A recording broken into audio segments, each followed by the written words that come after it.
Hello everyone, कैसे हैं आप लोग। चैप्टर नंबर 2 में हम लोगों ने बहुत सारी टर्म्स कवर करी थी और कहीं ना कहीं ये टर्म्स लेक्चर के बाद आपके फीडबैक से ये पता लगा कि वो सब आपके लिए बहुत इजी हो गई है। अब आज हम लोग शुरू करने वाले हैं चैप्टर नंबर 3। चैप्टर नंबर 2 के कंपेरेटिवली ये बहुत ही छोटा चैप्टर है, इजी है। Let's begin the lecture.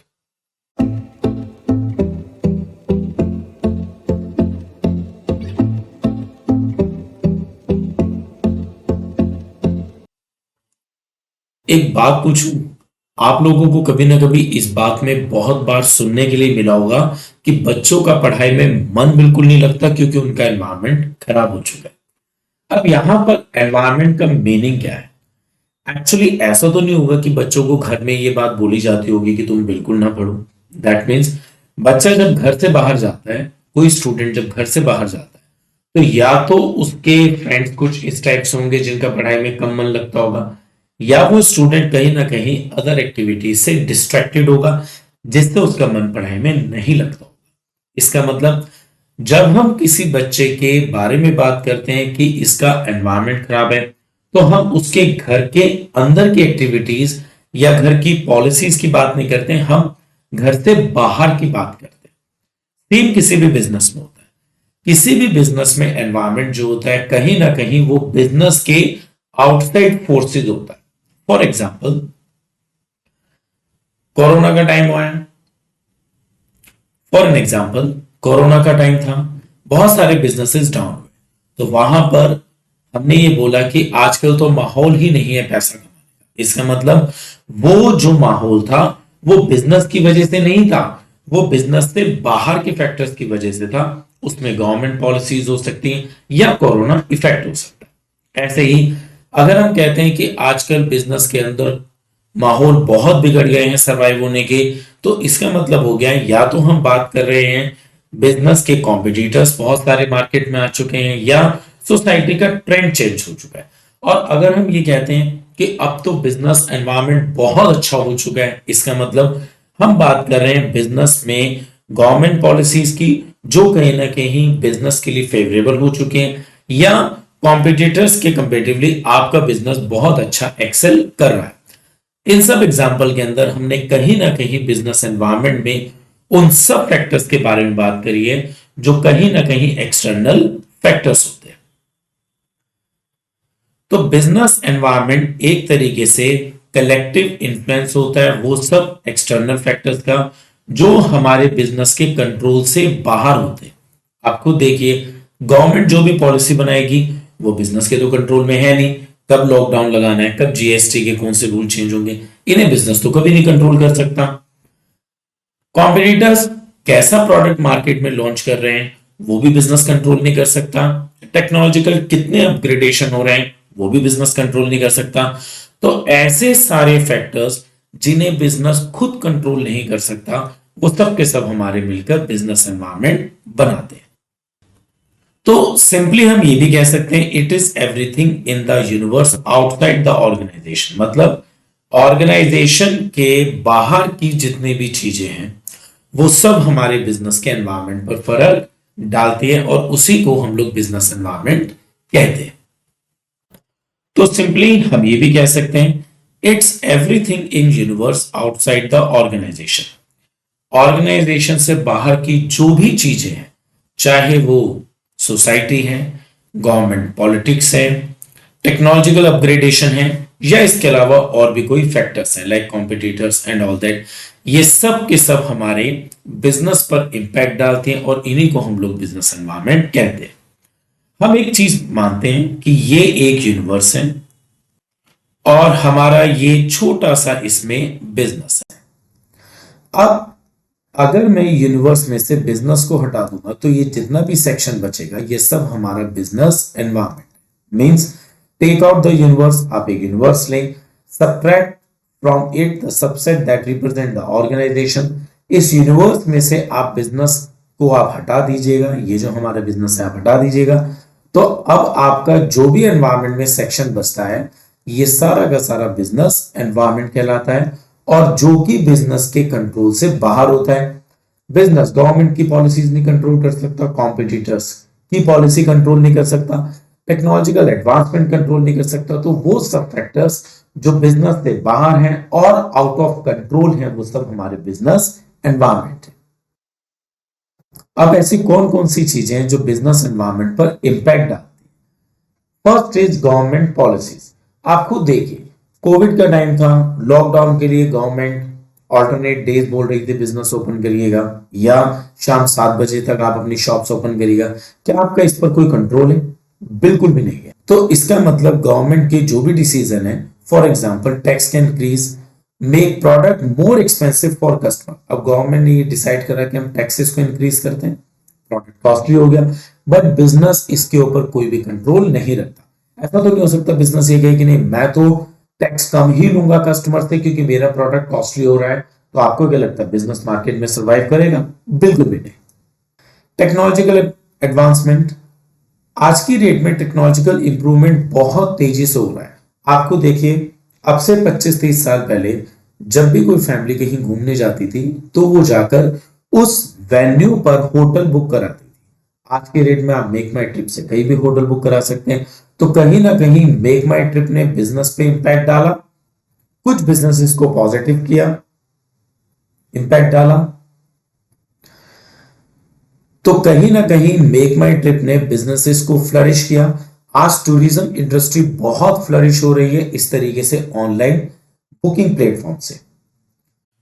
Political uncertainties, आपको सोचिए अगर किसी भी गवर्नमेंट, आप खुद सोचिए किसी भी कंट्री के अंदर गवर्नमेंट स्टेबल है ही नहीं, वहां पर कभी भी मिलिट्री रूल लग जाता है और कभी भी गवर्नमेंट आ जाती है, और बहुत बार ऐसा होता है कि गवर्नमेंट अपना टेन्योर पूरा भी नहीं कर पाती।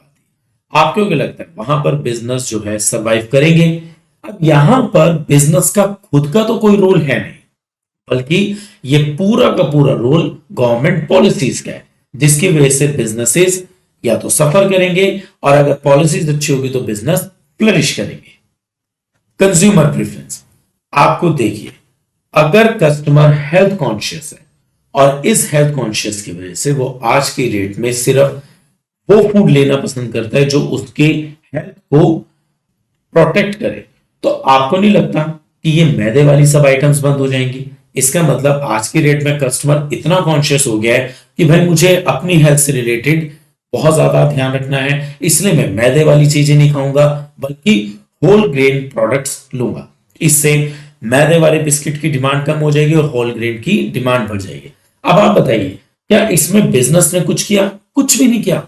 ये तो कस्टमर की चॉइस थी जिसने बिजनेस के ऊपर इंपैक्ट डाला। Market competition, increased competition can reduce profit margin. अगर कंपटीशन बहुत ज्यादा हो रहा है तो कहीं ना कहीं प्रॉफिट्स कम हो जाएंगे। Requiring business to improve efficiency and innovate to maintain profitability. अब होगा क्या, अगर आप खुद मार्केट में सर्वाइव करना चाहते हैं तो कहीं ना कहीं आपको अपने प्रॉफिट्स को राइज करने के लिए, सर्वाइवल के लिए आपको भी मार्केट के कंपटीशन के हिसाब से अपने नए नए प्रोडक्ट लॉन्च करने होंगे। अब यहां पर आपका प्रोडक्ट ऑलरेडी बहुत अच्छा है लेकिन कॉम्पिटिटर्स का प्रोडक्ट उससे भी अच्छा आ गया, तो ये एक ऐसा इंपैक्ट है जो आपका बिजनेस सफर करेगा। तो इसका मतलब ये हो गया हमारे बिजनेस एनवायरनमेंट पर ये सब चीजें इंपैक्ट डालती हैं और इनमें से कोई भी ऐसी नहीं है जिसे हम लोग कंट्रोल कर सकते हैं। Types of business environment, business environment को हम लोग 2 टाइप्स में डिवाइड करते हैं, इंटरनल, एक्सटर्नल। इंटरनल एनवायरनमेंट ये होता है जिसको कोई भी ऑर्गेनाइजेशन कंट्रोल कर सकता है। पता लगा लंच टाइम बहुत ज्यादा लंबा है और उससे काम की एफिशिएंसी पे फर्क पड़ रहा है, आउटपुट नहीं हो पा रहे हैं, पर डे का टारगेट पूरा नहीं हो पा रहा है, तो ऑर्गेनाइजेशन अपनी पॉलिसी में लंच टाइम को रिड्यूस कर सकता है। या एम्प्लॉइज बहुत ज्यादा लेथार्जिक हो रहे हैं, इनडिसिप्लिन हो रहे हैं, तो ऑर्गेनाइजेशन ऐसी पॉलिसीज बना सकता है जिससे कि एम्प्लॉइज जो है डिसिप्लिन में है। तो ये सब वो चीजें होती हैं जिसे कोई भी ऑर्गेनाइजेशन कंट्रोल कर सकता है।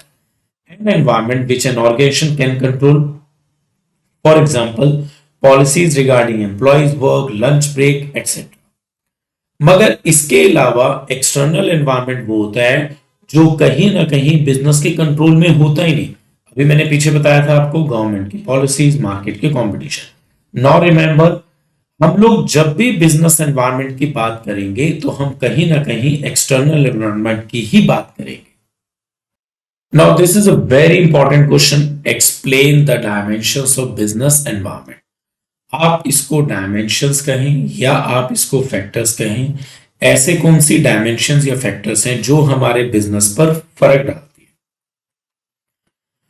तो ये हमारे 5 हैं, इकोनॉमिक, सोशल, टेक्नोलॉजिकल, पॉलिटिकल और लीगल। आपको इन पांचों को बहुत ज्यादा ध्यान से लर्न करना है, क्योंकि आज तक कभी ऐसा नहीं हुआ कि बोर्ड में इन पांचों से रिलेटेड क्वेश्चन ना आए।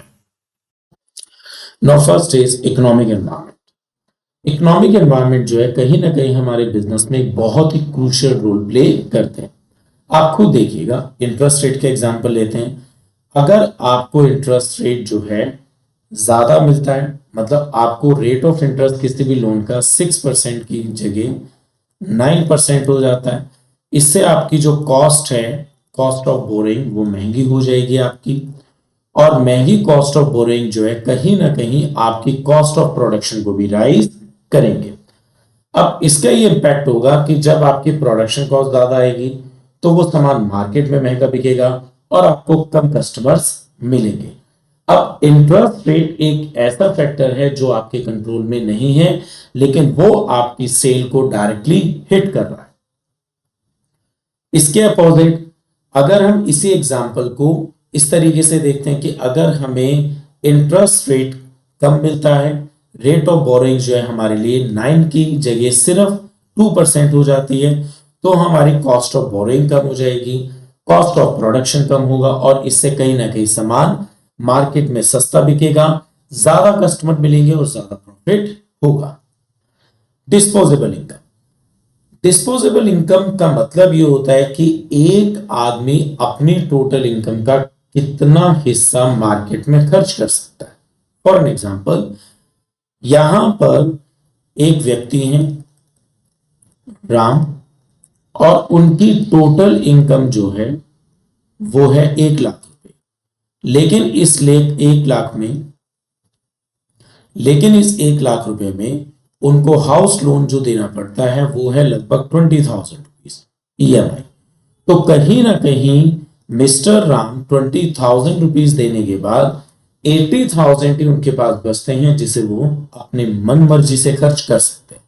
तो डिस्पोजेबल इनकम का मतलब होता है एक ऐसी इनकम जो आपके कंपलसरी एक्सपेंसेस के बाद बचती है और आप उसे मार्केट में फ्रीली स्पेंड कर सकते हैं। अगर ये डिस्पोजेबल इनकम इंडिविजुअल्स की ज्यादा होगी तो कहीं ना कहीं कस्टमर्स प्रोडक्ट की ज्यादा डिमांड करेंगे और हमारी GDP राइज होगी। Higher disposable income generally increase demand for various product and services. और इसका उल्टा एग्जांपल लेते हैं, अगर टोटल इनकम ही सिर्फ 50,000 है और उसमें से हमने 20,000 रुपए का लोन दे दिया, तो यहां पर सिर्फ हमारे हाथ में 30,000 रुपीज बचते हैं, जिसका मतलब ये हो गया कि मार्केट में आप सिर्फ 30,000 की ही अपनी मर्जी से शॉपिंग कर सकते हैं। और 80,000 से जब आपका बजट 30,000 आएगा तो आपकी परचेजिंग कम होगी, फैक्ट्रीज के प्रोडक्ट्स की डिमांड कम होगी और कहीं ना कहीं GDP हमारी डिक्लाइन करेगी। Inflation rate. Higher inflation rate जो है कहीं ना कहीं हमारे बिजनेस पे फर्क डालता है। अगर आपने रॉ मटेरियल को महंगा खरीदा है, मशीनरीज आपने कॉस्टली खरीदी है, वेजेस और सैलरी स्टाफ को आप इन्फ्लेशन की वजह से हायर एंड की तरफ दे रहे हैं, तो आपके प्रोडक्ट की ओवरऑल कॉस्ट बढ़ जाएगी और जिससे आपकी मार्केट में महंगा सामान होने की वजह से डिमांड कम हो जाएगी। तो आप ये देखिएगा, चाहे इंटरेस्ट रेट है, इन्फ्लेशन रेट है या डिस्पोजेबल इनकम, ये सारे वो फैक्टर्स हैं जो बिजनेस के कंट्रोल में नहीं है, लेकिन ये बिजनेस पे डायरेक्टली हिट कर रहे हैं। What economic factors can affect management practices in a business enterprises. Culture की तो हमने इसमें बात ही नहीं कही है, क्योंकि हम लोग बात कर रहे हैं इकोनॉमिक फैक्टर्स की। Interest rate, inflation rate, of course हम लोगों ने अभी एग्जांपल सारे interest rate, inflation rate, disposable income के रीड करें। पॉलिटिकल स्टेबिलिटी और टेक्नोलॉजिकल एडवांसमेंट, ये हमारे दोनों के दोनों इररिलेवेंट ऑप्शंस हैं। Social environment. The social environment plays a significant role in shaping the dynamics of business. मतलब सोसाइटी भी हमारे बिजनेसेस के ऊपर इंपैक्ट डालते हैं और हमारे बिजनेस के डायनेमिक्स जो हैं पूरे के पूरे चेंज हो जाते हैं। सोसाइटी की फोर्सेस कहीं ना कहीं हमारे बिजनेसेस को इन्फ्लुएंस करती है।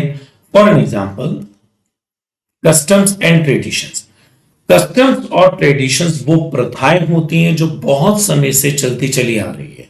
फॉर एन एग्जाम्पल, किसी भी फेस्टिवल पर आपस में स्वीट्स एक्सचेंज करना, दिवाली दशहरे पर हम लोग मिठाई बांटते हैं, सेलिब्रेशन करते हैं, और ये हमारे बिजनेसेस को फ्लरिश करने में ये सब फेस्टिवल्स ट्रेडिशन हेल्प करते हैं। जब दिवाली पर हम एक दूसरे को गिफ्ट बांटते हैं तो फैक्ट्रीज का प्रोडक्शन होता है और वो प्रोडक्शन कहीं ना कहीं हमारे बिजनेसेस के प्रॉफिट्स को जनरेट करता है, एम्प्लॉयमेंट अपॉर्चुनिटीज भी देता है। कस्टम्स और ट्रेडिशंस जो हैं हमारे लॉन्ग स्टैंडिंग प्रैक्टिसेस हैं किसी भी सोसाइटी के, और वो हमें ये बताते हैं how people celebrate events and festivals. For example, customs और ट्रेडिशन हमें ये अपॉर्चुनिटी देते हैं, जैसे दिवाली पर, ईद पर, क्रिसमस पर, गुरुपर्व पर इंडिया में फाइनेंशियल अपॉर्चुनिटीज डेवलप होती हैं। ग्रीटिंग कार्ड्स कंपनीज के लिए, स्वीट्स और कन्फेक्शनरीज के लिए, मैन्युफैक्चरिंग यूनिट्स के लिए, टेलर्स के लिए। तो अब आपको देखिएगा, जो प्रथाएं चलती चली आ रही हैं उन्होंने हमारे इंडिया के बिजनेसेस को कितना ज्यादा इन्फ्लुएंस किया है। वैल्यूज। वैल्यूज कहीं ना कहीं हमारी सोसाइटी के प्रिंसिपल्स और कंसेप्ट होते हैं जिन्हें हमारी सोसाइटी होल्ड करती है। अगर आप इंडिया की बात करते हैं, इंडिया में इंडिविजुअल फ्रीडम, सोशल जस्टिस, ये वो वैल्यूज हैं जो हमारी सोसाइटी होल्ड करती है। अब इनका बिजनेस पर कैसे फर्क पड़ता है? In business these values translate into concept. जैसे आज की डेट में कस्टमर को फ्रीडम है किसी भी प्रोडक्ट को मार्केट से चूज करने की, तो कहीं ना कहीं कंपनीज इतनी वैरायटी ऑफ प्रोडक्ट मार्केट में लेकर आते हैं जो कस्टमर को हेल्प करता है फ्री टू चूज में, जो कस्टमर को हेल्प करता है चूज करने में, और इससे बिजनेसेस हमारे फ्लरिश होते हैं। Social trends. सोशल ट्रेंड्स का मतलब होता है ऐसे वो सब बिहेवियर पैटर्न, इंटरेस्ट या प्रेफरेंसेस जो हमारी सोसाइटी डिमांड करती है। These trends can create both opportunity and threat for the business. For example, increasing health and fitness trend। आज की डेट में लोगों में हेल्थ और फिटनेस का बहुत ज्यादा ट्रेंड है। उससे ये हो गया है कि ऑर्गेनिक फूड की डिमांड बहुत ज्यादा बढ़ गई है, जिम्स की डिमांड बहुत ज्यादा हो गई है, बॉटल मिनरल वाटर बहुत ज्यादा डिमांड होने लगे हैं, फूड सप्लीमेंट्स की डिमांड हो गई है, लेकिन पैरेलल जो स्ट्रीट फूड है उसकी डिमांड कम होती जा रही है। तो सोसाइटी की ये ट्रेंड किसी बिजनेस को तो बहुत ज्यादा हेल्प दे रहे हैं ग्रो करने में, और किसी किसी बिजनेसेस के लिए ये एक तरीके से थ्रेट का काम कर रहे हैं। सोशल एनवायरनमेंट बिजनेस का मतलब क्या हुआ? इकोनॉमिक फैक्टर, ये तो बिल्कुल भी नहीं। पॉलिटिकल रेगुलेशन, ये तो इररिलेवेंट है। टेक्नोलॉजी का तो कोई मतलब ही नहीं है। Cultural customs, traditions, values and societal expectations. Now the next is technological environment. ये हमारा वो थर्ड फैक्टर है जो हमारे बिजनेस पर बहुत ज्यादा फर्क डालता है। इसका एक लाइव एग्जांपल लेते हैं, मेक माई ट्रिप। मेक माई ट्रिप एक ऐसी वेबसाइट है जिसने कहीं ना कहीं टूरिज्म इंडस्ट्री में बहुत बड़ा रेवोल्यूशन लेकर आए हैं। आज आप घर बैठे ही अपने सारे के सारे होटल्स बुक करा सकते हैं। इससे क्या हो गया है कि हमारे होटल इंडस्ट्री, टूरिज्म इंडस्ट्री बहुत ज्यादा डेवलप कर गई है। तो टेक्नोलॉजिकल एनवायरनमेंट किसी न किसी बिजनेस के लिए बहुत ज्यादा क्रिटिकल रोल प्ले करते हैं, और ये हमारे बिजनेसेस में एक इन्फ्लुएंसर का काम भी करते हैं। एनवायरनमेंट जो है बहुत सारे फैक्टर से रिलेट करता है, और यहाँ पर साइंटिफिक एडवांसमेंट जो है, इनोवेशन जो है, हमारे बिजनेस एनवायरनमेंट को बहुत फर्क डाल रहे हैं। टेक्नोलॉजिकल एनवायरनमेंट कहीं ना कहीं हमारे बिजनेस के एडवांसमेंट और इनोवेशन को एक शेप देते जा रहे हैं। ये डेवलपमेंट जो है आज की डेट में बिजनेसेस करने के नए नए तरीके लेकर आ रहे हैं।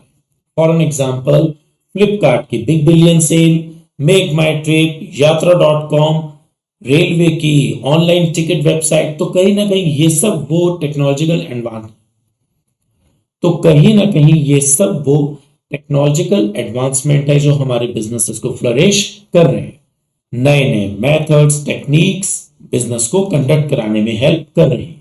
Impact of advertising and communication. आज की डेट में टेक्नोलॉजिकल एडवांसमेंट ने हमारे बिजनेसेस में बहुत ज्यादा इंपैक्ट लेकर आए हैं। computers or electronics devices have transformed the way companies advertise their product. Businesses जो है आज की डेट में इंटरनेट वर्ल्ड वाइड वेब का यूज कर रहा है अपनी मार्केटिंग के लिए और अपने कस्टमर्स को इंफॉर्मेशन ट्रांसफर करने के लिए।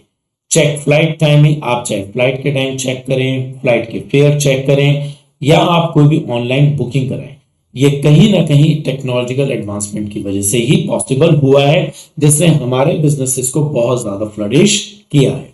बट इस टेक्नोलॉजिकल एनवायरनमेंट से कहीं ना कहीं हमारे बिजनेस की अपॉर्चुनिटीज और थ्रेट, ये दोनों चीजें सामने आई हैं।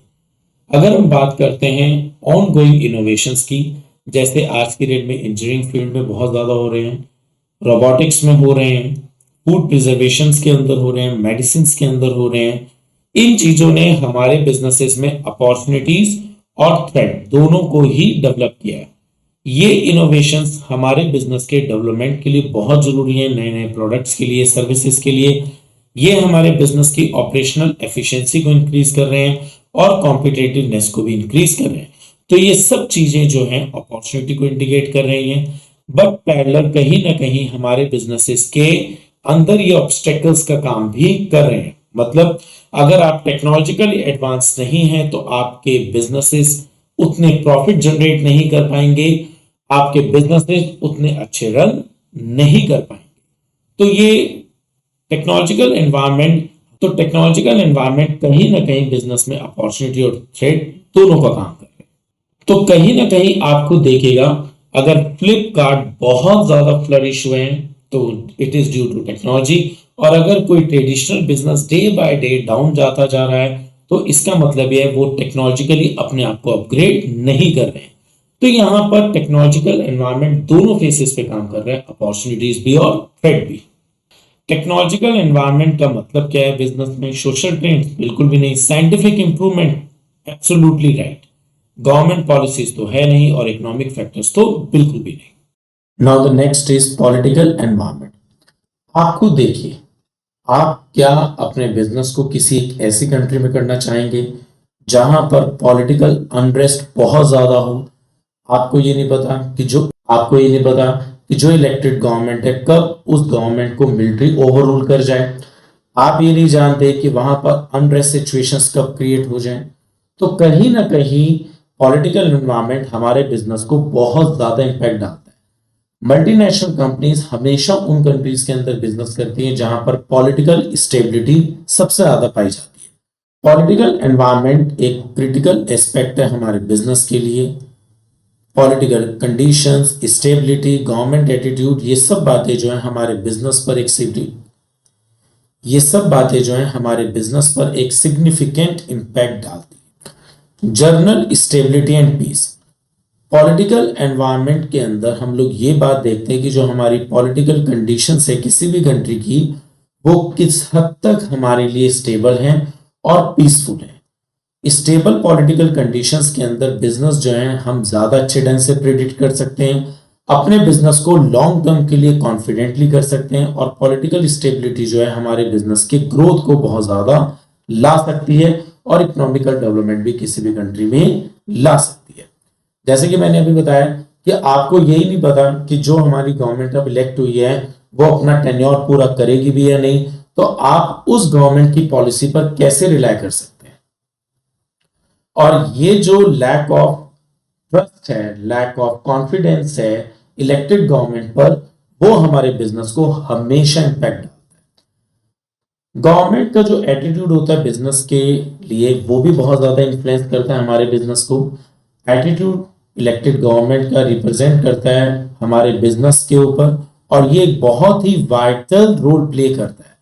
अगर बिजनेसेस के लिए किसी भी गवर्नमेंट का पॉजिटिव एटीट्यूड है, पॉलिसीज फेवरेबल हैं, कहीं ना कहीं वो इकोनॉमिक ग्रोथ में हेल्प करेंगे, बेनिफिशियरी होंगे किसी भी बिजनेस के लिए। और इसका उल्टा अगर ये सारी की सारी गवर्नमेंट के थ्रू बनाई जाने वाली पॉलिसीज निगेटिव होंगी और हमारे बिजनेसेस के लिए हिंड्रेंस पैदा करेंगी, तो हमारा बिजनेस कहीं ना कहीं डाउनवर्ड्स आएगा और बिजनेस कभी भी उन कंट्रीज में नहीं चल पाएंगे।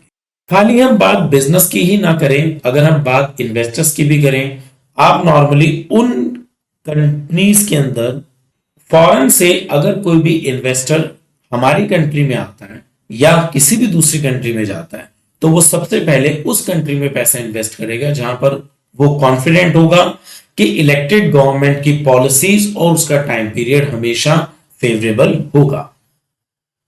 पॉलिटिकल स्टेबिलिटी कहीं ना कहीं इन्वेस्टर्स के अंदर एक कॉन्फिडेंस बिल्ड करती है लॉन्ग टर्म के लिए, और उनको इकोनॉमिक ग्रोथ में कंट्रीब्यूट करने में हेल्प करती है और जॉब को क्रिएट करने में भी हेल्प करती है। इसके अपोजिट अगर किसी भी कंट्री में पॉलिटिकल इनस्टेबिलिटी होगी, अनरेस्ट होगा, थ्रेट होगा, तो कोई भी इन्वेस्टर कभी भी उस कंट्री में पैसा अपना इन्वेस्ट नहीं करेगा, जिसका साइड इंपैक्ट ये होगा कि उस कंट्री में जॉब अपॉर्चुनिटीज खत्म हो जाएंगी, बिजनेस एनवायरनमेंट बिल्कुल खत्म हो जाएगा। पॉलिटिकल एनवायरनमेंट जो है कहीं ना कहीं हमेशा बदलता रहता है। पॉलिटिकल एनवायरनमेंट जो है रेगुलेशंस में, पॉलिसीज में, लॉज में चेंजेस लेकर आते हैं जो हमारे बिजनेस पर डायरेक्टली फर्क डालते हैं। जैसे जीएसटी में आने वाला चेंज जो है हमारे बिजनेस के प्रोडक्ट को कॉस्टली या सस्ता बनाएगा, जिससे उसकी मार्केट डिमांड पे इंपैक्ट पड़ेगा। बिजनेस को हमेशा इन सभी चेंजेस को अडॉप्ट करना पड़ता है, नए नए रेगुलेशंस को मानना पड़ता है, और कहीं ना कहीं इससे उसके ऑपरेशन और उसकी कॉस्ट पर इन चीजों का इंपैक्ट पड़ता है।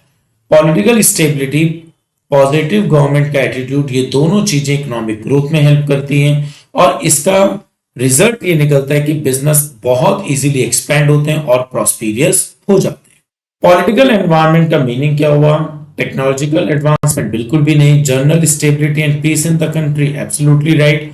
सोशल और कस्टम्स ट्रेडिशन, ये तो बिल्कुल भी नहीं। और इकोनॉमिक फैक्टर, ये हम लोगों ने इकोनॉमिक एनवायरनमेंट में स्टडी किया है। What can political instability and unrest lead to in the business environment? अगर हमारे यहाँ political instability होंगी, unrest situations होंगी, तो हमारे बिजनेस पर इसका क्या इम्पैक्ट पड़ेगा? And increase in investors confidence. अगर किसी भी कंट्री में पॉलिटिकल इनस्टेबिलिटी होगी, अनरेस्ट की सिचुएशन होगी, तो उसका हमारे बिजनेस पर क्या इम्पैक्ट पड़ेगा? क्या इन्वेस्टर्स का कॉन्फिडेंस होगा हमारे बिजनेस में? ये तो बहुत अपोजिट है। प्रिडिक्टेबल बिजनेस एक्टिविटी, जब वहां की कंट्री की पॉलिसीज ही स्टेबल नहीं है तो आप अपने बिजनेस की एक्टिविटी को कैसे पहले से प्रिडिक्ट कर सकते हैं? A decrease in investment confidence, बिल्कुल ठीक। And disruption in the business activity, a reduction in government regulation, ये तो irrelevant. Now the next is legal environment. It's very important. Legal environment बहुत ही क्रूशियल कंपोनेंट है किसी भी बिजनेस एनवायरनमेंट का। एक तरीके से आप जिस कंट्री में बिजनेस कर रहे हैं वहां के लॉज कैसे हैं, वहां का लेजिस्लेशन कैसा है, हमारे बिजनेस के अगर ये चीजें फेवर में है तो हमारा बिजनेस हमेशा उस कंट्री में डेवलप करेगा। Compliance with the law is essential for business. आपका बिजनेस जिस कंट्री में बिजनेस करता है वहां के लॉ ऑफ लैंड को फॉलो करना मैंडेटरी है। लीगल एनवायरनमेंट बहुत वाइड रेंज होती है। जितने भी हमारे लेजिस्लेशंस पास्ड होते हैं गवर्नमेंट के थ्रू, या कोई भी एडमिनिस्ट्रेटिव ऑर्डर जो होता है, ये जो लॉज हैं, रेगुलेशंस हैं, ये हमारे बिजनेसेस के हर हिस्से को कवर करते हैं, चाहे वो टैक्सेशन है, एम्प्लॉयमेंट है, एनवायरनमेंट है, कुछ भी है। It is imperative for business to obey the law of land. ये किसी भी बिजनेस के लिए बहुत जरूरी है कि वो जहां भी बिजनेस कर रहा है, जिस कंट्री में बिजनेस कर रहा है, वहां के लॉज को फुलफिल करे। अगर इन लॉज को नहीं माना जाता तो कहीं ना कहीं बिजनेस लीगल प्रॉब्लम्स में आ जाता है। फॉर एन एग्जांपल, गवर्नमेंट ने ये रूल निकाला है कि आप ताजमहल के आसपास फैक्ट्रीज नहीं लगाएंगे, और आप जबरदस्ती जानबूझ के गवर्नमेंट से हाइड करके वहां पर फैक्ट्री लगा रहे हैं, तो ये लॉ आपके बिजनेस को कभी भी फेवर नहीं करेगा। और आप जिस दिन भी इस लॉ के अगेंस्ट पकड़े गए, आपका बिजनेस पूरा का पूरा कोलैप्स कर दिया जाएगा। तो कहीं ना कहीं आपका बिजनेस अगर लॉ को नहीं मानता तो आपको फाइन्स भी भरने पड़ेंगे और आपके बिजनेस की रेपुटेशन भी डैमेज होगी। इसीलिए जरूरी है कि आपके पास एडिक्वेट नॉलेज होनी चाहिए गवर्नमेंट के रूल्स और रेगुलेशंस की, ताकि आप उनको फॉलो करते हुए अपने बिजनेसेस को आगे मूव ऑन कर सके। इंडिया में बहुत सारे एक्ट हैं, जैसे कंपनी एक्ट 2013, इंडस्ट्रियल एक्ट हमारे पास है 1951, फॉरेन एक्सचेंज मैनेजमेंट एक्ट है 1948। आपको ये सभी के सभी अलग अलग लॉज को फॉलो करना होता है। These laws govern various aspect of business. इसके अंदर आपके कॉर्पोरेट, ये जो लॉज हैं कहीं ना कहीं बिजनेस के अलग अलग एस्पेक्ट को कवर कर रहे हैं, चाहे वो इंडस्ट्रियल डेवलपमेंट है, फॉरेन एक्सचेंज का है, या वर्क प्लेस सेफ्टी का है। गवर्नमेंट के जो ये रेगुलेशंस हैं, लीगल रिक्वायरमेंट्स हैं, इसकी वजह से हमारे बिजनेस के कॉस्ट पर फर्क पड़ता है, मार्केटिंग स्ट्रेटजीज पर भी फर्क पड़ता है। अगर हम इन लॉस को फॉलो करते हैं तो कहीं ना कहीं हमारे बिजनेस से हम लोग पेनल्टीज को बचा सकते हैं जो गवर्नमेंट की तरफ से लगेंगी because of non compliance of the loss, और हमारे बिजनेस की एक पॉजिटिव रेपुटेशन भी बनेगी। लीगल एनवायरनमेंट का मतलब क्या होता है बिजनेस में? पॉलिटिकल स्टेबिलिटी, ये तो हमने पॉलिटिकल एनवायरनमेंट में पढ़ा था। टेक्नोलॉजिकल, ये टेक्नोलॉजिकल एनवायरनमेंट में पढ़ा था। गवर्नमेंट लेजिस्लेशन ऑफ कोर्स, और सोशल कस्टम, ये तो हमने सोशल एनवायरनमेंट में स्टडी किया था। Now the question is explain the features of business environment. हमारा फर्स्ट फीचर है टोटलिटी ऑफ एक्सटर्नल फोर्सेस। आप ये डायग्राम देखें, इसके अंदर ये हिस्सा हमारा यूनिवर्स है और ये हमारा बिजनेस है। अगर मैं बिजनेस से बाहर इन सबको देखता हूं तो ये हमारे जितने भी फोर्सेस हैं, चाहे वो गवर्नमेंट है या हमारे कॉम्पिटिटर्स हैं, ये कहीं ना कहीं हमारे बिजनेस को इंपैक्ट करते हैं। तो बिजनेस एनवायरनमेंट जो है एक तरीके से उन सब एक्सटर्नल चीजों का टोटल है जो हमारे बिजनेस पे फर्क डालते हैं, जैसे government, competitors. Now the second is specific and general forces. किसी भी बिजनेस में दो तरीके की फोर्सेस होती हैं जो उस बिजनेस पर इंपैक्ट डालती हैं। स्पेसिफिक फोर्सेस वो होती हैं जो हमारे बिजनेस पर डायरेक्टली इंपैक्ट डालती हैं और इमीडिएट इंपैक्ट डालते हैं, जैसे इन्वेस्टर्स। सपोज करिए आज इन्वेस्टर्स पैसा आपकी बिजनेस से विड्रॉ कर ले, आपका बिजनेस आज ही डाउन हो जाएगा। कस्टमर्स, अगर कस्टमर्स आज आपके बिजनेस के प्रोडक्ट को डिनाई कर दें, आपका बिजनेस आज ही खत्म हो जाएगा। कॉम्पिटिटर्स कोई बहुत ही अच्छा प्रोडक्ट मार्केट में लेकर आए, ये भी आपके बिजनेस पर इंस्टेंट इंपैक्ट डालेगा। और अगर सप्लायर आपको सामान की सप्लाई बंद कर दे तो ये भी आपके बिजनेस पर इंस्टेंट इंपैक्ट डालेगा। इसका मतलब स्पेसिफिक फोर्सेस के अंदर हम उन सब एग्जांपल्स की स्टडी करते हैं जो हमारे बिजनेस की डे टू डे ऑपरेशंस पर इंपैक्ट इमीडिएटली डालते हैं। जनरल फोर्सेस, ये हमारे बिजनेस की वो सभी फोर्सेस होती हैं जिनका इंपैक्ट बिजनेस पे पड़ता तो है लेकिन थोड़े से लॉन्ग टाइम के बाद पड़ता है, जैसे सोशल कंडीशन। अगर हमारी सोसाइटी के लाइफस्टाइल में कुछ चेंजेस आएंगे या कुछ ट्रेंड्स में चेंजेस आएंगे तो ऐसा नहीं है कि आज ही लाइफस्टाइल में चेंज आया और बिजनेस पे आज फर्क पड़ा। सोसाइटी में चेंजेस आने में 1 2 3 साल लगेंगे और इसका इंपैक्ट भी बिजनेस पर 1 2 3 साल में ही दिखाई देगा। पॉलिटिकल इलेक्शन होने वाले हैं, नई पॉलिटिकल पार्टी बनने वाली है, तो ये एक टेन्योर है और पॉलिटिकल पार्टी के बनने के बाद जो पॉलिटिकल पार्टी अपने नई पॉलिसीज लेकर आएगी उसका बिजनेस पर जो इंपैक्ट नजर आएगा वो 5 मंथ 6 मंथ बाद दिखाई देगा। टेक्नोलॉजिकल चेंजेस, अगर कभी कोई भी टेक्नोलॉजिकल एडवांसमेंट आता है तो इसका इंपैक्ट भी हमारे बिजनेस पर 6 मंथ बाद या 1 ईयर बाद दिखाई देता है, जैसे मेक माई ट्रिप का ऑनलाइन विंडो। टेक्नोलॉजिकल चेंजेस जो होते हैं हमारे बिजनेस पर इंपैक्ट डालते हैं मगर वो कुछ टाइम बाद डालते हैं। जैसे आपने अगर ऑनलाइन बिजनेस स्टार्ट करा है तो इसका आपके बिजनेस पर पॉजिटिव इंपैक्ट तो दिखेगा लेकिन ये 6 मंथ 1 ईयर पे बाद दिखाई देगा, मतलब it will take some time. तो इसका मतलब ये हो गया कि जनरल फोर्सेस थोड़ा सा टाइम लेती हैं बिजनेस पर इंपैक्ट डालने में, और जबकि हमारी स्पेसिफिक फोर्सेस हमारे बिजनेस पर इंस्टेंट इमीडिएट इंपैक्ट डालती है। What is the business environment? Primarily composed of business environment किन चीजों से बना है? ऑफ कोर्स एक्सटर्नल फोर्सेस जो हमारे बिजनेस के कंट्रोल से बाहर हो। Which forces affect business environment directly in their daily operations? ऐसी कौन सी फोर्सेस होती हैं जो हमारे बिजनेस के डेली ऑपरेशंस पर डायरेक्टली इंपैक्ट डालते हैं, मतलब इमीडिएट इंपैक्ट डालती हैं, and these are specific forces. Now the next is interrelatedness. Actually business के वर्ड में हमारे जितने भी अलग अलग एलिमेंट्स हैं या पार्ट हैं वो सब हमारे बिजनेस एनवायरनमेंट के साथ इंटरकनेक्टेड होते हैं। मतलब अगर किसी एक चीज पर इंपैक्ट आएगा तो उसका फर्क दूसरे पर भी पड़ेगा। हम इसको कुछ एक बहुत अच्छे एग्जांपल से समझ सकते हैं, हेल्थ प्रोडक्ट और सर्विसेज। आज की डेट में लोगों ने अपनी लाइफ एक्सपेक्टेंसी को बढ़ा लिया है, हेल्थ के लिए अवेयर हो गए हैं। As life expectancy increases people become more health conscious. आज की डेट में हेल्थ कॉन्शियस हो गए, इसकी वजह से वो सिर्फ उन्हीं प्रोडक्ट्स का यूज कर रहे हैं जो उनको हेल्थ में नुकसान ना दे, उनको फिट रखे। इसका इंपैक्ट ये पड़ा कि आज की डेट में डिमांड जो है हेल्थ प्रोडक्ट्स की ज्यादा हो गई है। सॉफ्ट ड्रिंक जिसमें लो शुगर कंटेंट्स हैं, फैट फ्री कुकिंग ऑयल और ऐसे हेल्थ रिजॉर्ट्स जो बहुत ही रिलैक्सेशन देते हैं हमारी फिटनेस के लिए।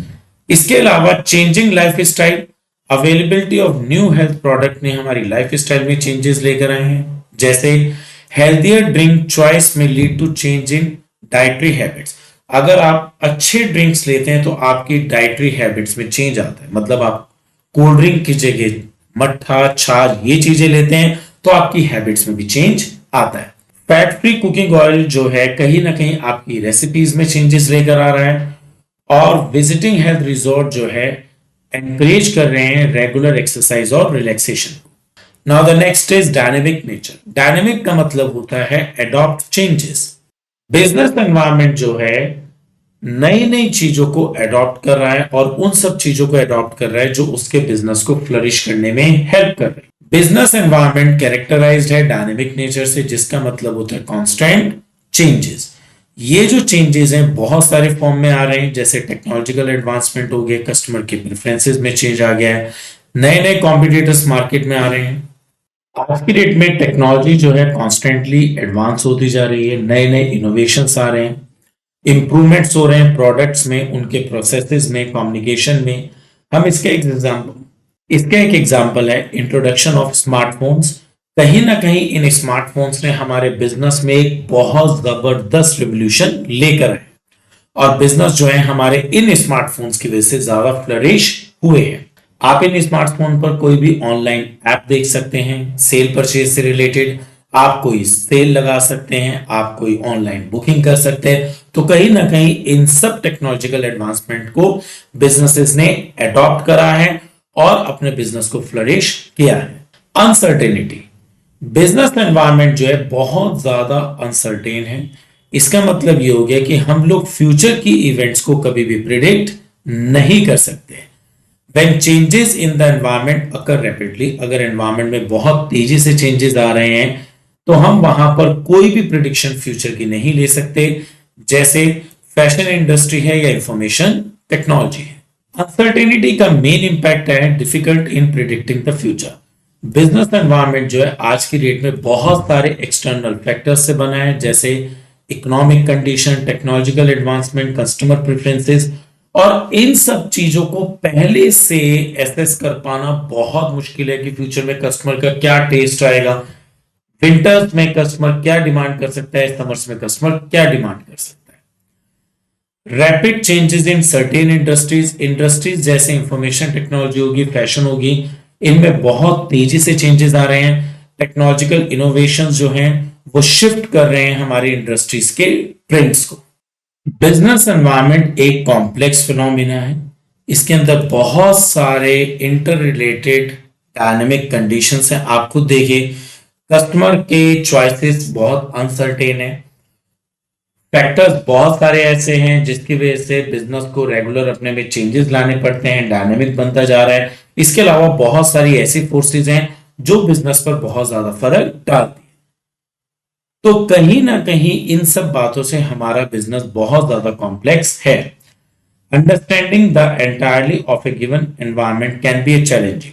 मतलब अगर आप बिजनेस के एनवायरनमेंट को पूरा इकट्ठा समझना चाहते हैं तो ये एक तरीके से अपने आप में चैलेंजेस की फॉर्म में रहता है, इसीलिए इजीली हम लोग इसको पार्ट की फॉर्म में समझ सकते हैं। और इस कॉम्प्लेक्सिटी को हम लोग बहुत अच्छे ढंग से एग्जाम्पल में समझ सकते हैं, जिसके अंदर हम ये देखते हैं कि सोसाइटी के, इकोनॉमिक के, पॉलिटिक्स के, टेक्नोलॉजिकल के और लीगल के, इन सब फैक्टर्स का हमारे प्रोडक्ट की डिमांड पर क्या फर्क पड़ता है।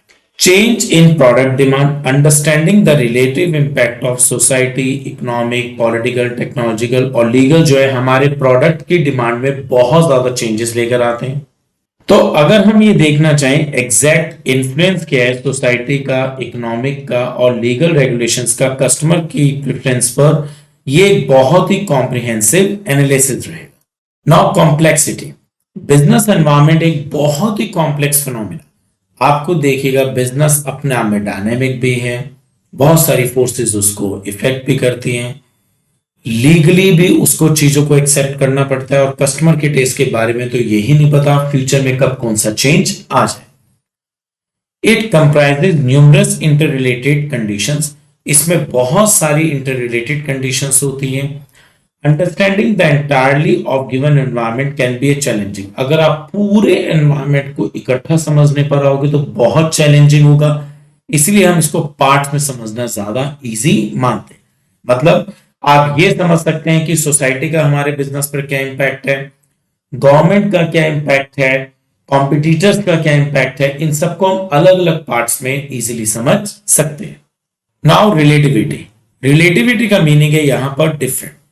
बिजनेस एनवायरनमेंट जो है एक डिफरेंट कंसेप्ट है, क्योंकि ये हमारे अलग अलग कंट्रीज के हिसाब से वेरी करता है। इवन देन एक कंट्री के अलग अलग रीजन में भी ये वेरी करता है। Relativity is evident in differences in political condition, अब ये डिफरेंस किस वजह से, अलग अलग कंट्री के पॉलिटिकल कंडीशंस, कस्टमर के प्रेफरेंसेस, मार्केट के डिमांड, इन सब की वजह से ये बिजनेस एनवायरनमेंट अलग अलग कंट्री का अलग अलग। अब आप खुद एक एग्जांपल की फॉर्म में देखिएगा, अमेरिका की पॉलिटिकल कंडीशंस जो है चाइना और पाकिस्तान से बिल्कुल अलग है। तो इसका मतलब क्या हो गया कि अमेरिका का जो बिजनेस एनवायरनमेंट है पाकिस्तान और चाइना से बिल्कुल अलग है। इंडिया में लेडीज साड़ी पसंद करती हैं, जबकि फ्रांस में ऐसा नहीं होता। तो डेफिनेटली कस्टमर की प्रेफरेंस की वजह से साड़ी इंडस्ट्री का एनवायरनमेंट इंडिया में बहुत फेवरेबल है, जबकि वही फ्रांस में बहुत ही वीक एनवायरनमेंट है उनके लिए। तो सबसे पहली इंपॉर्टेंस है बिजनेस एनवायरनमेंट की, it helps the firm to identify opportunity and getting the first mover advantage. Means Maruti Udyog जब इंडिया में आए तो उन्होंने ये देखा कि इंडिया के अंदर स्मॉल कार्स का मार्केट बहुत बड़ा है और इनका कोई कॉम्पिटिटर भी नहीं है। अब उसका ये एडवांटेज हुआ, इन्होंने इंडिया में फर्स्ट नंबर पर अपनी कार्स लॉन्च करी, इनका कोई कॉम्पिटिटर नहीं था। आज जहां होंडा का 2% मार्केट में शेयर है, मारुति सुजुकी का अपना एक अलग ही स्वैग है, ये लगभग 38% शेयर के साथ मार्केट में लीड ले रही है। अपॉर्चुनिटी जो होती है किसी भी बिजनेस के लिए पॉजिटिव एक्सटर्नल ट्रेंड होती है, जो कहीं ना कहीं बिजनेसेस के परफॉर्मेंस को एनहेंस करती है। इन अपॉर्चुनिटीज को पहचानना, अपने बिजनेसेस के हिसाब से उनकी साइजिंग करना, ये सब हमारे बिजनेस के लिए बहुत इंपॉर्टेंट है। अर्ली आइडेंटिफिकेशन जो होता है किसी भी कंपनी को ये एडवांटेज देता है कि वो कंपनी मार्केट में कॉम्पिटिटिव एज पर रहती है। इसका बेस्ट एग्जांपल मारुति उद्योग है। Maruti Udyog leadership in the small car market due to its early recognisation of the need for small cars in India. Maruti ने क्या किया, इंडिया में स्मॉल कार्स की नीड को तब पहचाना जब कोई और ब्रांड इस बात को सोच भी नहीं रहा। अगर हम अपॉर्चुनिटी को बहुत अच्छे ढंग से समझते हैं तो कहीं ना कहीं हमारे लिए एक ये एडवांटेज रहता है कि बिजनेस तो एनहेंस होता ही है, हम कॉम्पिटिटिव मार्केट में भी एज पर होते हैं, मतलब कंपटीशन को भी लीड करते हैं। नाउ अंडरस्टैंडिंग अपॉर्चुनिटी, अपॉर्चुनिटी का मीनिंग क्या होता है? एक्चुअली अपॉर्चुनिटी का मतलब होता है मार्केट के वो सब फेवरेबल चेंजेस जो कहीं ना कहीं हमारे बिजनेस को सपोर्ट करते हैं। इन चेंजेस में कस्टमर के प्रेफरेंसेस भी हो सकते हैं, टेक्नोलॉजिकल एडवांसमेंट भी हो सकता है, कंट्री की इकोनॉमिक ग्रोथ भी हो सकती है। Importance of early identification, being the first to recognise and act on opportunity provide a competitive edge. अगर कोई भी इंडस्ट्री अपने आप को मार्केट के एनवायरनमेंट को स्टडी करके, स्कैन करके इस बात को देखती है कि कौन सा प्रोडक्ट हमें मार्केट में लॉन्च करना चाहिए जो अब तक हमने नहीं करा या किसी और ब्रांड ने भी नहीं किया, तो कहीं ना कहीं वो एक कॉम्पिटिटिव एज पर रहती है। It allows a business to establish itself as a leader in the particular market. और जब वो प्रोडक्ट अपने सभी कॉम्पिटिटर से पहले मार्केट में लॉन्च करते हैं तो उन्हें इस चीज का एक कॉम्पिटिटिव एडवांटेज मिलता है। Second, it helps the firm to identify threats and early warning signals. देखो, अगर हमारे बिजनेस में बिजनेस एनवायरनमेंट की स्टडी करके हमें अपॉर्चुनिटीज का पता लग सकता है। दैट मीन्स हमारे एनवायरनमेंट में कौन से ऐसे पॉजिटिव चेंजेस हैं जिससे कि हम लोग अपने बिजनेस को एनहेंस कर सकते हैं। तो इसी तरीके से हमें बिजनेस एनवायरनमेंट की स्टडी करके मार्केट के थ्रेट्स मतलब नेगेटिव चेंजेस के बारे में भी पता लग सकता है। थ्रेट्स आर एक्सटर्नल ट्रेंड्स और changes that can negatively impact on business performance. जो थ्रेट्स होते हैं ये कहीं ना कहीं हमारे बिजनेस के परफॉर्मेंस को नेगेटिवली इंपैक्ट करते हैं। सपोज करिए if an Indian firm notices a foreign multinational entering the Indian market. एक इंडियन फर्म है, उन्होंने एनवायरमेंट को स्टडी करा और उन्हें यह पता लगा कि आने वाले टाइम में एक मल्टीनेशनल कंपनी उनके सेम बिजनेस में इंडियन मार्केट में एंटर होने वाली। It should serve as a warning signal. अब कहीं ना कहीं इंडियन फर्म के लिए एक वार्निंग थी। क्यों?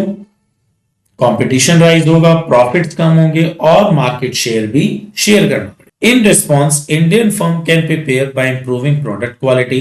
अब इस चीज के लिए इंडियन फर्म्स को अपनी क्वालिटी को इंप्रूव करना चाहिए, रिड्यूसिंग प्रोडक्शन कॉस्ट और किसी भी तरीके से कॉस्ट को कम करना होगा, engaging in aggressive advertising and many more. और इसके अलावा उन्हें एडवर्टाइजमेंट भी बहुत एग्रेसिवली करना हो। रिकॉग्नाइजिंग दीज थ्रेट्स, अगर हम इन थ्रेट्स को मतलब नेगेटिव इंपैक्ट्स को रिकॉग्नाइज करते हैं, and understanding early warning signals, और अगर हम इन सब अर्ली वार्निंग सिग्नल्स को पहले से समझ जाते हैं कि फ्यूचर में अगर कॉम्पिटिटर्स मार्केट में आ रहे हैं तो क्या होगा, तो कहीं ना कहीं बिजनेस मैनेजर जो हैं अपने रिस्क को बहुत हद तक रिड्यूस कर जाते हैं और वो प्रोटेक्टिव मेजर्स को भी लेते हैं। थ्रेट्स आर एक्सटर्नल फैक्टर्स और conditions that can hinder a firms performance. जो थ्रेट्स होते हैं, अभी मैंने आपको पिछले एग्जांपल में बताया कि इंडियन फर्म के कंपटीशन में मल्टीनेशनल कंपनी मार्केट में आ रही है तो ये उसके लिए एक थ्रेट है और कहीं ना कहीं ये फर्म के परफॉर्मेंस को हिंडर भी करेंगे। They can arise from changes in the market, competition, economic conditions, कुछ भी, मतलब ये जो थ्रेट्स होते हैं ये कॉम्पिटिटर्स की वजह से भी हो सकते हैं, मार्केट के चेंजेस कंडीशंस की वजह से हो सकते हैं और लीगल रेगुलेशन की वजह से भी हो सकते हैं। Being aware of external environment and its dynamics help business manager to identify potential threat early. Early recognition allow for timely and effective response. अब होता क्या है कि अगर मैनेजर इन थ्रेट्स को बहुत जल्दी पहचानता है तो कहीं ना कहीं वो इन सबको रेस्पॉन्स करने के लिए प्रिपेयर होता है और रिस्क को फ्यूचर में कम कर देता है। It helps on tapping useful resources. तो अगर हम टैपिंग की बात करते हैं इसका मतलब होता है बिजनेस जो है एनवायरमेंट से रिसोर्सेज को भी ढूंढता है। कैसे? इमेजिन करिए एक स्टूडेंट लेमनेड का बिजनेस स्टार्ट करना चाह रहा है। सबसे पहले उसे फाइनेंशियल रिसोर्सेज चाहिए। The student needs some money to purchase lemon, sugar, cups and other suppliers to make and sell lemonade. पैसा चाहिए ताकि वो लेमन परचेज कर सके, शुगर ले सके, कप्स ले सके।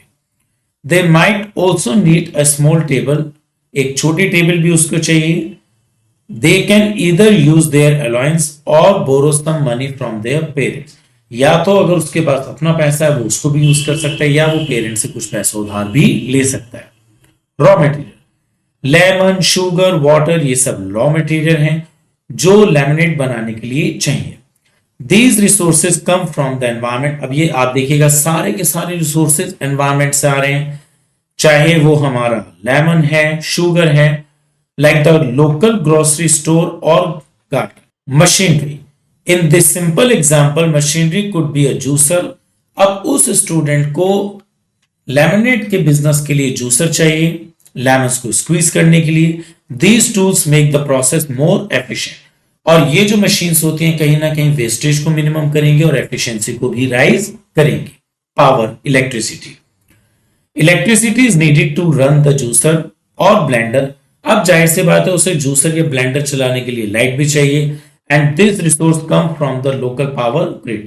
Labor, the student is the labor force in this case responsible for making and selling the lemonade.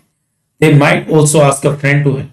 अब इस एग्जाम्पल में फिलहाल तो स्टूडेंट अकेला ये सारा काम कर रहा है, बट हो सकता है फ्यूचर में वो अपने फ्रेंड की भी हेल्प ले सकता है। इन दिस लेमनेड एग्जाम्पल के अंदर स्टूडेंट ने यूटिलाइज करे हैं सारे के सारे रिसोर्सेज जो उसे बिजनेस के एनवायरमेंट से मिले हैं। They invested finance, obtained raw material from local sources, use machinery, power, provide labor. In return, they sell laminate to customer and potentially earn a profit. इन सब रिसोर्सेज का यूज करके finally उसने अपना product market में बेचा और profit को earn करा. दिस सिंपल एग्जांपल हमें ये बताता है how business rely on and interact with the resources available in the environment, कि हमारे एनवायरमेंट में जितने भी रिसोर्सेज हैं बिजनेस उन सबको कैसे यूज कर सकता है अपने ऑर्गेनाइजेशन के अंदर. The business environment serve as valuable source of various resources that are essential for running a business. Business में हमारे बहुत सारे ऐसे रिसोर्सेज होते हैं जो बिजनेस को चलाने के लिए बहुत जरूरी होते हैं. इन रिसोर्सेज को हम लोग इनपुट बोलते हैं और ये हैं finance, machinery, raw material, power, labour etcetera. In turn these resources provide returns from the business enterprise. अब अगर इन सब रिसोर्सेज को मैं अपने बिजनेस में यूज करूंगा तो इन रिटर्न्स बिजनेस जो है इनसे प्रॉफिट अर्न करेगा. अब इन सब रिसोर्सेज के बारे में पता कैसे लगता है? जब बिजनेस पूरे की पूरे एनवायरमेंट को स्कैन करता है. What are resources that business gather from external environment? These are inputs. Now the fourth is it helps in coping with rapid changes. हम एग्जांपल लेते हैं स्मार्टफोन इंडस्ट्री. स्मार्टफोन इंडस्ट्री इसके एग्जाम्पल में एक सबसे सुटेबल एस्पेक्ट माना जा रहा है इस बात को समझने के लिए कि कैसे बिजनेस जो है आने वाले चेंजेस को कॉपी करता है. Technological advancement. Smartphones have seen continuous technological advancement. आज की डेट में जितने भी स्मार्टफोन्स हैं उनमें बहुत ज्यादा टेक्नोलॉजिकल एडवांसमेंट्स हो रहे हैं, इंप्रूव हो रहे हैं, कैमरास, बेटर कनेक्टिविटी हो रही है. इवन देन ये जो चेंजेस है बहुत तेजी से हो रहे हैं. आप खुद देखिएगा, आज आप कोई मॉडल लेते हैं तो 6 महीने बाद या इवन देन 1 मंथ बाद ही आपको लगता है कि मेरा मॉडल आउटडेटेड है. उसी ब्रांड ने एक नया मॉडल मार्केट में लॉन्च करा जो उससे और सुपीरियर है. Market trends. कस्टमर आज की डेट में प्रेफरेंस अपनी रेगुलरली चेंज कर रहे हैं. किसी टाइम पर 4G लोगों की पसंद होता था, अब 5G है और उससे पहले लोगों की चॉइस 3G था. तो कहीं ना कहीं कस्टमर बहुत रैपिडली अपनी चॉइसेस को चेंज करते जा रहे हैं. Competition. Numerous companies are in the market share and new player enter in the industry regularly. बहुत सारी कंपनीज इस स्मार्टफोन बिजनेस के अंदर हैं और इवन देन नए ब्रांड्स भी मार्केट में लॉन्च होते जा रहे हैं.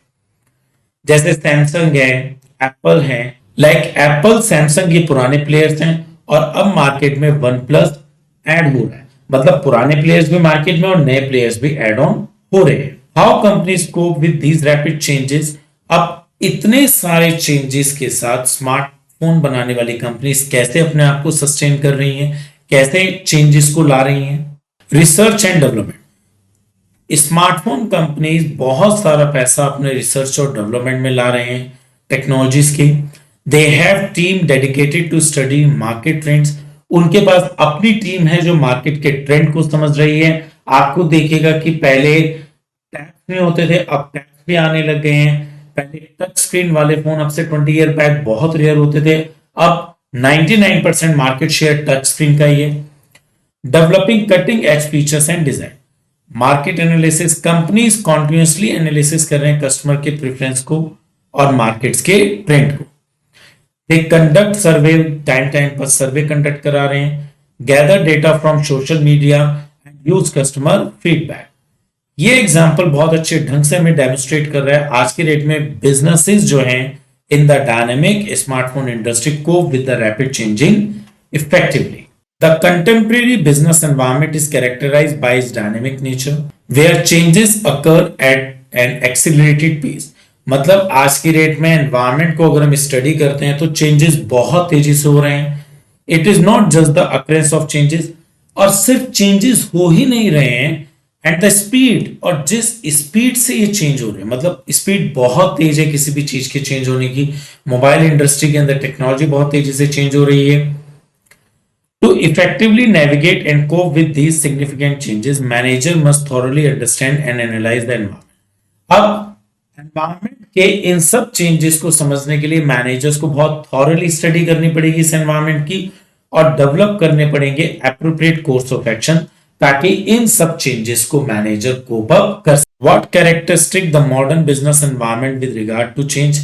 आज की डेट में मॉडर्न बिजनेस एनवायरनमेंट में ऐसे कौन सी कैरेक्टरिस्टिक है जो रिगार्ड टू चेंज है? Answer is rapid and continuous changes.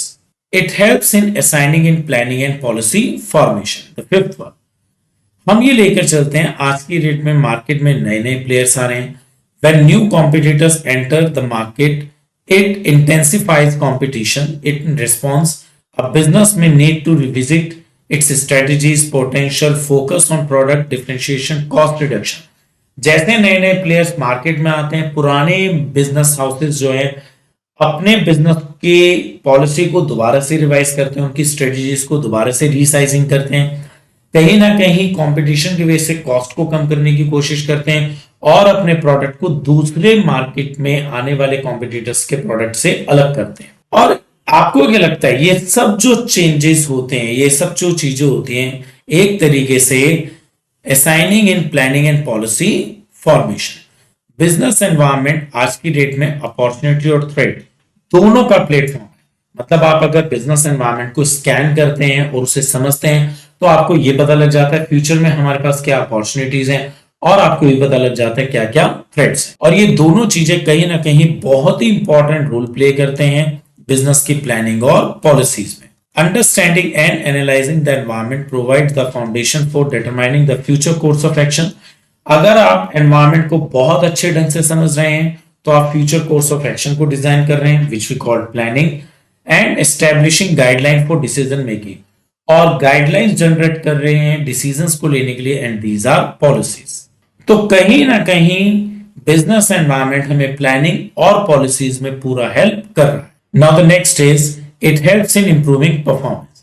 देखो, बिजनेस एनवायरनमेंट का सबसे बड़ा बेनिफिट ये होता है कि हमारा परफॉर्मेंस बहुत इंप्रूव हो जाता है. अगर हम बिजनेस एनवायरनमेंट की स्टडी कर रहे हैं, हमें अपॉर्चुनिटीज के बारे में पता लग रहा है, थ्रेट के बारे में पता लग रहा है, तो कहीं ना कहीं हम अपने बिजनेस के परफॉर्मेंस को इन चीजों से इंप्रूव करते हैं. Competitive edge, business that adopt to changing condition, ऐसे बिजनेसेस जो समय के साथ साथ बदलते हैं, गेन अ कॉम्पिटिटिव एडवांटेज, उन्हें एक कॉम्पिटिटिव एडवांटेज मिलता है. Long term success in the market, protective monitoring and adapting ensure that business remains viable in long run.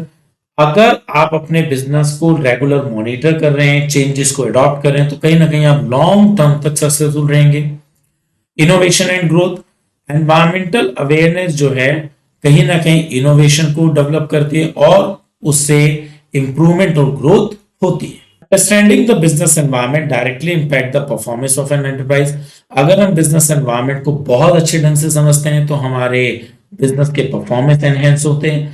Studies constantly show that future success of a business is closely tied to its ability to adapt to the environmental changes. मतलब अगर हम चाहते हैं कि हमारा business future में कामयाब हो तो एनवायरनमेंट में आने वाले चेंजेस को अडॉप्ट करना होगा और उससे हमें परफॉर्मेंस को इंप्रूव करना होगा. Enterprises that regularly monitor environment implement appropriate business practices.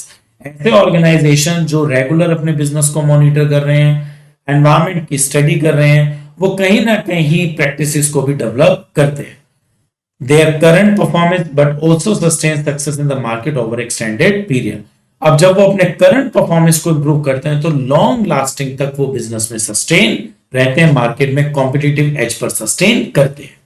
Demonetisation, हम सब जानते हैं नवंबर 2016 में गवर्नमेंट ऑफ इंडिया ने ये डिसीजन लिया था जब नरेंद्र मोदी जी ने रात को 8 बजे स्पीच दी थी कि मेरे देश के भाइयों और बहनों, आज से 500 और 1000 के नोट लीगल करेंसी नहीं रहेंगे, लीगल कॉन्ट्रैक्ट नहीं रहेंगे. तो गवर्नमेंट ऑफ इंडिया ने ये अनाउंस किया था कि अब से 500 और 1000 के नोट जो हैं, ये दो बहुत बड़ी करेंसी जो हमारी कंट्री की इकोनॉमी में 86% रेशो रख रही थी, उन्हें सर्कुलेशन से बाहर कर दिया गया और लोगों को यह कहा गया to deposit the invalid currency in banks, कि जिनके पास भी ये पुराने 500 और 1000 के नोट है उन्हें बैंक में डिपॉजिट कराइएगा. And this process came with the restriction on cash withdrawal. और स्टार्टिंग में कंट्री के पास इतनी अभी प्रिंटिंग नहीं थी, इट वाज इन प्रोसेस, तो उन्होंने कुछ रिस्ट्रिक्शंस भी लगाई कि आप एक दिन में 2000 रुपए ले सकते हैं और 4-5 डेज में एक बार ही पैसा ले सकते हैं. In essence, the government imposed limitation on the convertibility of domestic money and bank deposit. इसके अलावा गवर्नमेंट ने एक लिमिट भी डिसाइड करी कि इस लिमिट से ज्यादा आप अपने अकाउंट के अंदर अगर पुरानी करेंसी जमा कराते हैं तो फिर आपसे इनकम टैक्स डिपार्टमेंट उसकी इंक्वायरी भी करेगा। कहीं ना कहीं डीमोनेटाइजेशन का ऑब्जेक्टिव ये था, curbing corruption. One of the key goal of demonetization was to combat corruption, कि करप्शन को बंद करना। हाई डिनोमिनेशन करेंसी में करप्शन बहुत ज्यादा हो रहा था। इसके अलावा सेकंड पॉइंट है हमारा ऑब्जेक्टिव्स में फेक करेंसी को बंद करना। एक्चुअली इंडिया में 500 और 1000 के नोट बहुत पहले से चलते चले आ रहे थे और इसका रिजल्ट ये रहा कि मार्केट में बहुत सारी फेक करेंसी भी आ चुकी थी and enhance the security of the Indian currency system. अब अगर गवर्नमेंट 500 और 1000 के नोट बैन ही कर देगी तो मार्केट से फेक करेंसी भी हट जाएगी और इंडिया का इंडियन करेंसी सिस्टम बहुत ही ज्यादा सिक्योर हो जाएगा। Fighting illegal activity, high value currency के जो नोट होते हैं कहीं ना कहीं वो इलीगल एक्टिविटीज में बहुत ज्यादा यूज होते हैं, जैसे मनी लॉन्ड्रिंग होगी, ड्रग्स में हो गया, टेररिज्म में हो गया। तो डीमोनेटाइजेशन का मेन एम ये भी था कि इस तरीके की जितनी भी इलीगल एक्टिविटीज है वो सारी की सारी स्टॉप हो जानी चाहिए और जो पुरानी करेंसी में ये इलीगल एक्टिविटीज हैं वो सब बंद हो जाएंगी और नई करेंसी बहुत ही सेफ और सिक्योर लॉन्च की जाएगी। Addressing black money, most important. Another critical objective was to target the accumulation of black money, कि जिन लोगों के पास ब्लैक मनी बहुत था, बहुत सारा पैसा रिजर्व में रखा हुआ था बिना गवर्नमेंट को बताए, उसको कंट्रोल करना। Black money refers to income that has not been declared to the tax authority. यहां पर ब्लैक मनी का मतलब होता है एक ऐसी इनकम जो आपने अभी तक टैक्स अथॉरिटी को बताई ही नहीं है या जिस इनकम पर आप टैक्स नहीं दे रहे हैं, आप टैक्स की चोरी कर रहे हैं, वो हमारी ब्लैक मनी में आती है। Thereby evading taxes.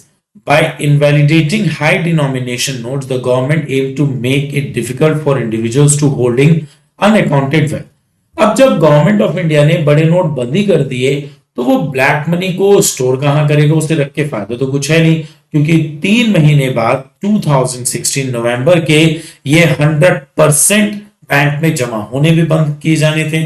तो इसका मतलब किसी भी ब्लैक मनी होल्डर के पास एक लिमिटेड टाइम था जिसके अंदर वो अपनी ये सारी इनकम को डिस्क्लोज कर सके। अब डीमोनेटाइजेशन का इंपैक्ट क्या रहा? शॉर्ट टर्म डिस्ट्रप्शन, इसमें कोई दो राय नहीं है। डीमोनेटाइजेशन से बैंकों के बाहर बहुत लंबी लंबी लाइनें लगने लगी, लोगों को for the time being inconvenience हुआ। In the short term there was disruption in the economic activity as people grabbed with the sudden invalidation of the high value currency note, business and daily transaction were significantly affected. एक तो लोग बाग बहुत panic हो गए क्योंकि बड़े note बंद कर दिए और इसके फर्क बिजनेसेस पर और हमारी डेली ट्रांजैक्शंस पर भी पड़ा।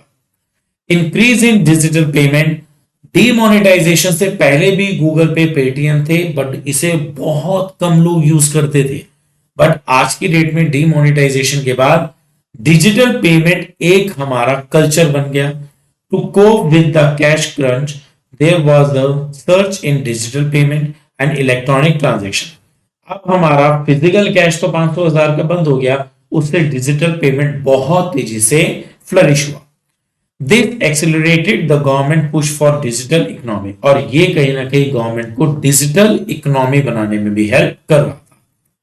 Tax compliance, demonetization led to increased scrutiny of financial transaction and a push for greater tax compliance. जिन लोगों के पास ब्लैक मनी था वो बैंक के अंदर अब अपनी ब्लैक मनी स्टोर करने के लिए टैक्स दे रहे थे, और जिन लोगों ने टैक्स से बचने के लिए इस पैसे को इकट्ठा किया था उनके अकाउंट को स्क्रूटनाइज किया जा रहा। It encouraged individual to declare their income and assets more transparently. Political controversy, Demonetization was a highly debated and controversial policy.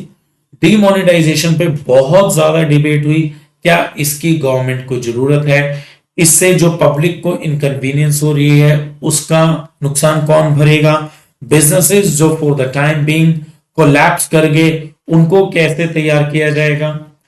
It faced criticism for its implementation and its impact on the common people. Even then, common people भी demonetisation के बहुत against थे, क्योंकि इसका जो impact था वो for the time being panic था, और कहीं ना कहीं गवर्नमेंट इस क्रिटिसिज्म को फेस कर रही थी. Now MCQ, what was the main objective of demonetisation? Boosting economic growth? ये तो बिल्कुल भी नहीं. Curbing corruption and black money? Of course, corruption को बंद करना, ब्लैक मनी को डिस्क्लोज करवाना, ये ही मेन टारगेट था डिमोनेटाइजेशन का. Promoting foreign investment? बिल्कुल भी नहीं. Expanding the manufacturing sector? Demonetisation से तो उल्टा industries for the time being panic हुई, तो एक्सपेंशन का तो सवाल ही पैदा नहीं. Which denomination currency were demonetized? Of course, 500 and 1000. और हमारी जो मनी डिमोनेटाइज हुई थी उसका हमारी इकोनॉमी में कितना परसेंटेज था? इट वाज 86%. अब आपको एक्सप्लेन करने हैं features of demonetisation. Now next is explain features of demonetisation. Tax administration measures. Demonetisation is perceived as a tax administration measure. Actually demonetisation को कहीं ना कहीं लोगों ने एक तरीके से टैक्स कलेक्शन का भी एस्पेक्ट माना था. Cash holding resulting from declaring income could easily be deposited in banks exchanged for new notes. जिनके पास कैश था वो अपना कैश बैंक में जमा करा सकते थे और उससे नए नोट ले सकते थे. However, individuals with black money were complied with to declare their undisclosed wealth and pay taxes at a penalty rate. लेकिन जिनके पास ब्लैक मनी थी, मतलब एक लिमिट से ज्यादा पैसा था जो उन्होंने कभी भी टैक्स अथॉरिटी को डिस्क्लोज नहीं करा, उन्हें वो पैसा बैंक में जमा कराना था और विद पेनल्टी टैक्सेस जमा कराना. This aspect of demonetization aim to bring unaccounted income. और इससे क्या हुआ? गवर्नमेंट ऑफ इंडिया के पास टैक्स बहुत सारा कलेक्ट हो गया. Now next is signal against tax evasion. Government of India ने कहीं ना कहीं डिमोनेटाइजेशन से ये बात तो डिक्लेयर कर दी थी कि अगर आप ब्लैक मनी रखते हैं, गवर्नमेंट को बिना बताए ऐसा पैसा रखते हैं कि जिस पर आपको टैक्स देना है लेकिन आप उसकी चोरी कर रहे हैं, ये चीज आगे से बर्दाश्त नहीं होगी. इस चीज को बिल्कुल भी टॉलरेट नहीं किया जाएगा. गवर्नमेंट कभी भी फ्यूचर में दोबारा से डिमोनेटाइजेशन करके ब्लैक मनी को बैंक तक पहुंचाएगी.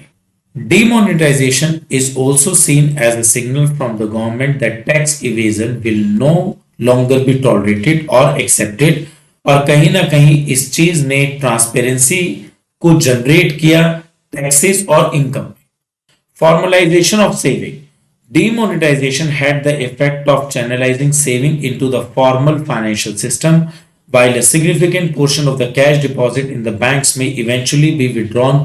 Some of the new deposit scheme offered by the bank would continue to provide a foundation for loans at lower interest rate.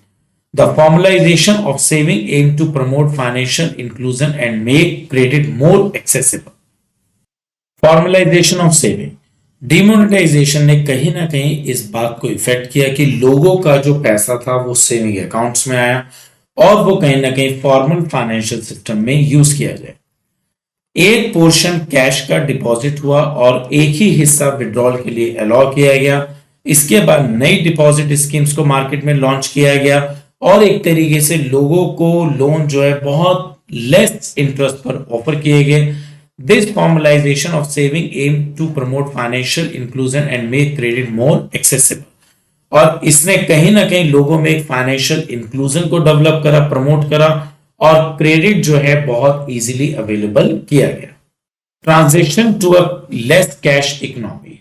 एक दूसरा फीचर डिमोनेटाइजेशन का ये हुआ कि कंट्री जो है कैशलेस इकोनॉमी की तरफ जाने लगी. This involved encouraging more saving to flow through the formal financial system. अब लोग क्या करने लगे? फॉर्मल फाइनेंशियल सिस्टम को फॉलो करने लगे, अपनी सेविंग्स को ज्यादा से ज्यादा डिस्क्लोज करने लगे. Although there are arguments against the approach due to the reliance on digital transaction, which require internet connectivity, and there is counterbalancing perspective that it bring people into the formal economy.